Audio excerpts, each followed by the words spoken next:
WhiskyJason here, Whiskey Live Dublin 2024, together with Kevin, Soraghan. And Stephen Soraghan. You have your own microphone. We're good. Thanks. We're good, very good. So this is the new whiskey brand for me. Tell me a little bit about it. A number of years ago when the whole world was locked down, an article came out in the newspaper about the history of our family, which Soraghan family, and it talked about somewhere back 1750 the family bar getting its license, and I started thinking about I guess what it would have been like back in the day to have a place like that, to be involved in the community then, and what it would have been like just living in those days, just as we're locked down, because it was a really strange time. And I was speaking back to the home, the family place. They were telling us that the government forced closed the bar for almost a year and a half. Okay, all right. So it had only ever been closed 2 days a year for its whole lifetime. What are the 2 days? A funeral and Christmas? But now someone sneezed and the whole thing's locked down for a year and a half. Wow. So Christmas Day and yeah. Good Friday. Yeah, Good Friday. See, I wasn't aware of Good Friday. All right. Gone also. Oh, that's gone also. All right. Yeah. Yes. So. Great Friday. All right. Why not? You can hold this. Yeah. It's a great Friday. Yeah. It's Great Friday now. Yeah. So I was thinking, wouldn't it be amazing to do something to try and use the skills and experience I have in my industry to help to, I suppose, create something that we could trade outside of the bar around the world, and that's how the idea was born, and then ultimately ended up with thinking about this product, and spoke to Kevin and spoke to a few of the rest of the family and said, yeah, that sounds like a great idea, just like the rest of your ideas. But no, we put the heads together, sat down and talked about how to go about it, and let's go build a distillery. That was the first thing. Oh yeah. You know. All right, so that's going to be a double-digit million figure. Yeah, Let's think again. So I took all the money from the biscuit tin, as it were, and which was about €100, and I stepped out of space, and I said, no, this isn't going to be enough.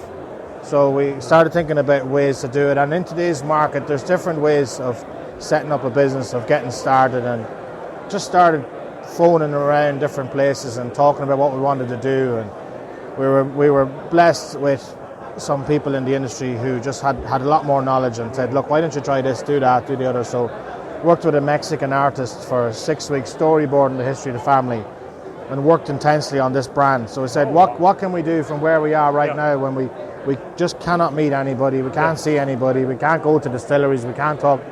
So got online and found an award-winning artist, and ultimately they drew out the history through various storyboarding techniques, came up with this brand.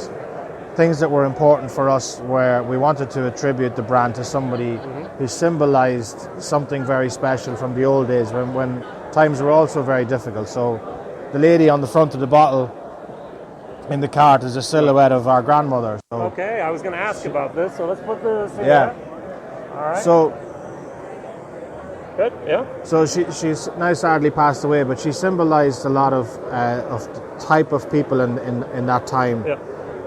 Never drank, never smoked, ran a bar with her family, raised 10 children, and most of them fairly well, and helped us as well, you know, really helped us growing up. So we kind of thought this also then tells the story about women back in those days who never got a lot of recognition for, I suppose, doing a lot of the hard work behind the scenes. Behind the scenes, yeah. Right, and this is not just an Irish thing. This is all across the world, really. So I said this is a true story which really every family can relate to. So that's kind of what the brand is about. It's about coming from harder times, developing something. Our reaction to being told that we couldn't do anything was to make this.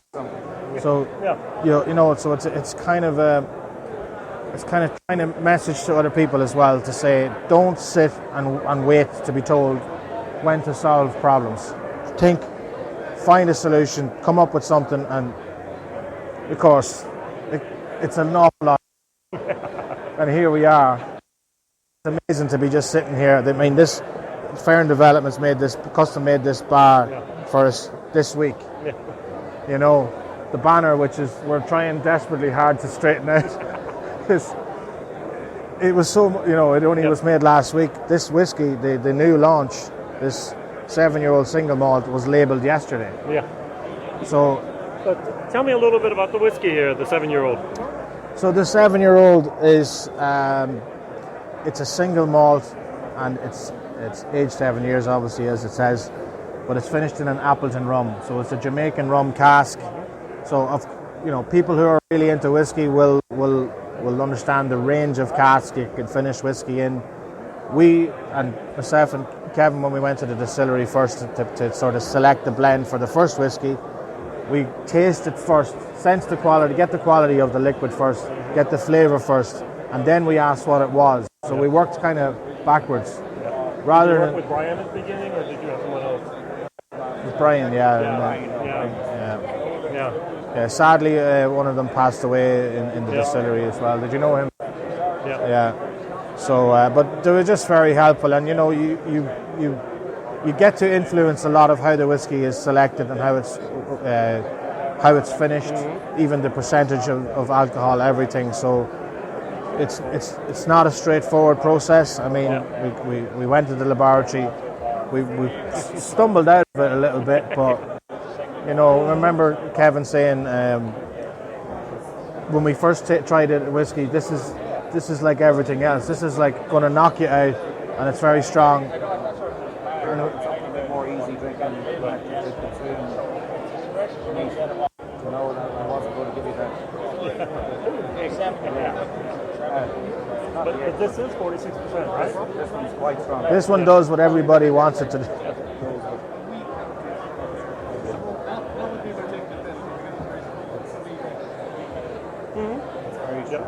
Very good. So that's very interesting that you have a 7-year-old 46, but yet your entry level is 3-year-old and 40%, right? Correct. Yeah. But so what will the price points be in here in Ireland?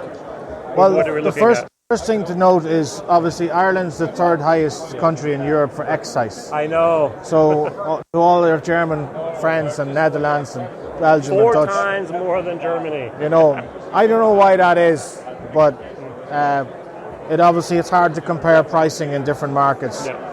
In Denmark, for example, it's 11.92 excise in Ireland, and 70% here. It's about 6.50 in Denmark. Right. So it's significant, like so vastly different.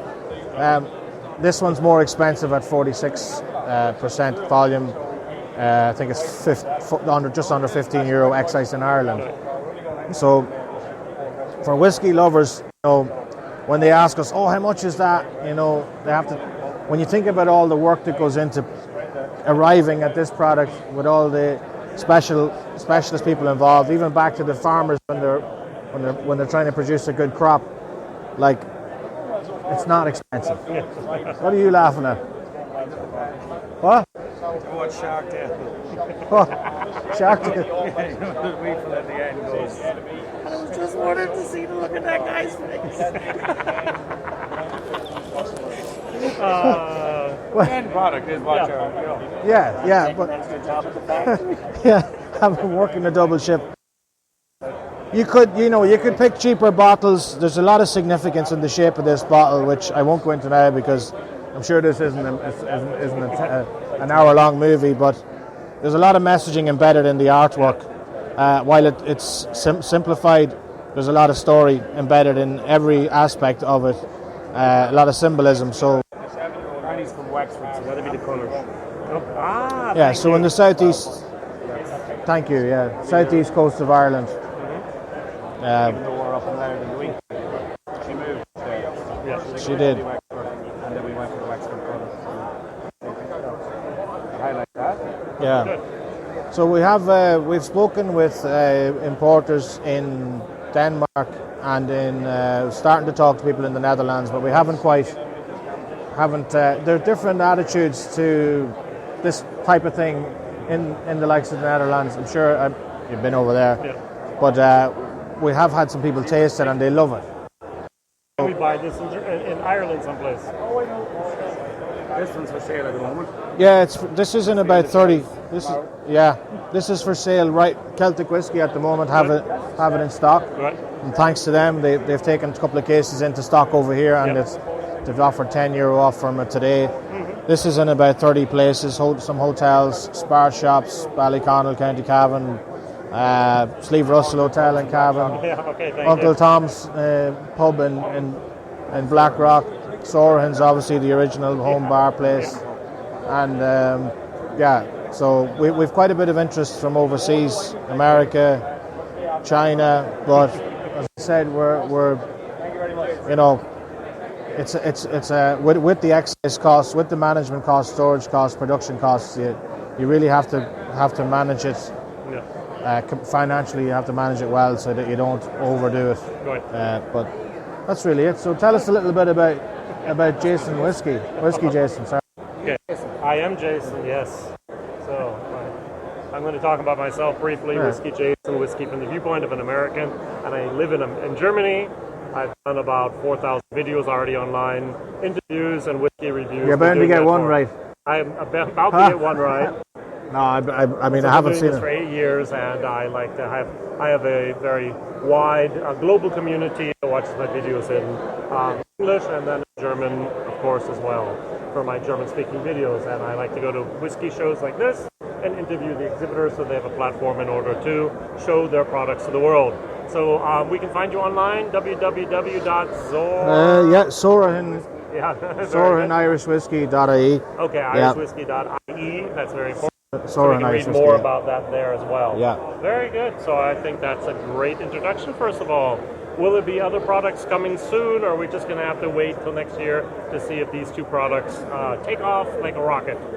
Well, 3-year-old has right. It's flourishing, and the 7-year-old's only launched today, so wait and see. It will take off. I'm on my third. if we don't drink it all. Yeah. So, I guess there's lots of ways to approach the market, and everybody's like, when are you going to ship up a whole truckload of stuff and ship it to America and send it to China? And I'm like, whoa. Yeah. Like, it has to be voted by the people who take it, who say to us, and the feedback we're getting is very positive. They're saying they love the quality of it, they love the branding, and that's going to take a little more time. This one has to go. I mean, Ireland is the toughest place, I think, probably in the world when you launch a business. Maybe. Because we're you can cover the island in a day. Yeah. But there's 7,000 bars in Ireland or something. Are there enough? Shops. The way people purchase is changing. A lot of the domestic shops now. A lot of people are staying at home as well. A lot of people are collecting whiskey as well. So it's not. So you can really test the market in the world in just Ireland. Yep. If somebody doesn't like something in Ireland, they won't buy it, and they'll tell you. Yep. I don't like that. You know what I mean? But they do like it. Why maybe as well. They always act surprised. They go, "Oh, that's not a compliment. That's like I thought this was going to be crap." But it's just like the Southern Belle from America. Oh dear. Yeah. Exactly. Oh dear. And that shout out to the Germans. Like when they taste this, they'll tell us what they really think, and that's the thing I like about as well. When you go to those different countries, they are straight very about direct. Yes, I like that. But anyway, that's it. So thanks very much, Jason. Thank you very much. Yeah. WhiskyJason here. We should shout out to Brian as well. Brian's over behind the camera. Yeah, come in and say hello, Brian. Get in. Brian, you're probably going to see Brian in either. Hi, Brian. Hello, everybody. Very good. Bye. Thanks. Bye.